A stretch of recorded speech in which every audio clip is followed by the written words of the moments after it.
আল্লাহকে ভুলে গেছেন? আমি অনেক লেকচারে বলেছি, প্রায় বলি কথাটা, যে আল্লাহ পাক ছাড়া সত্যিকার অর্থে আমাদের আপন বলে কেউ নাই। আমাদের উপরের মহলে, নিচের মহলে, পরিবারে, সমাজে, আত্মীয় স্বজন, স্ত্রী সন্তান অনেকে আছে, সত্যিকার অর্থে আল্লাহর মতো আপন আমাদের কেউ নাই। এরা সবাই যদি আমাদেরকে ফিরিয়ে দেয়, আল্লাহ পাক আমাদেরকে ফেরাবেন না ইনশাআল্লাহ। তো সেই আল্লাহকে আপন করে নেন, ইনশাআল্লাহ পরকালে নাজাত পেয়ে যাবেন, দুনিয়াতেও সুখে থাকবেন। দেখবেন সবাই আপনাকে ছেড়ে চলে গেছে ঠিকই, আপনার মনে শান্তি যে আল্লাহ আমার সাথে আছে। সবাই আপনাকে ভুল বুঝছে, দেখবেন আল্লাহ আপনাকে প্রশান্তি দিবেন যে আমি তোমার সাথে আছি, কোনো চিন্তা নাই। আপনি কোন আল্লাহকে ভুলে গেছেন?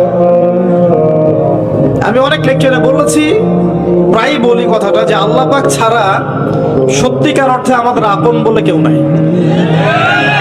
আমাদের উপরের মহলে, নিচের মহলে, পরিবারে, সমাজে, আত্মীয় স্বজন, স্ত্রী সন্তান অনেকে আছে, সত্যিকার অর্থে আল্লাহর মতো আপন আমাদের কেউ নাই।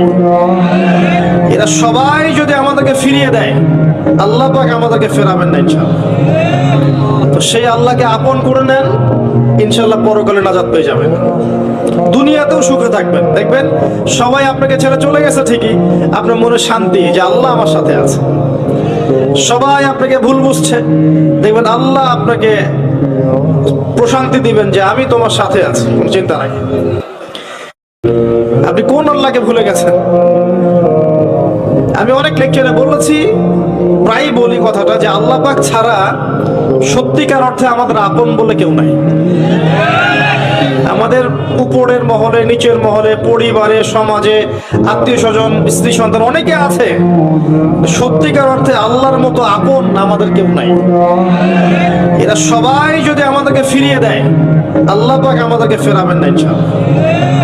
তো সেই আল্লাহকে আপন করে নেন, ইনশাআল্লাহ পরকালে নাজাত পেয়ে যাবেন, দুনিয়াতেও সুখে থাকবেন। দেখবেন সবাই আপনাকে ছেড়ে চলে গেছে ঠিকই, আপনার মনে শান্তি যে আল্লাহ আমার সাথে আছে।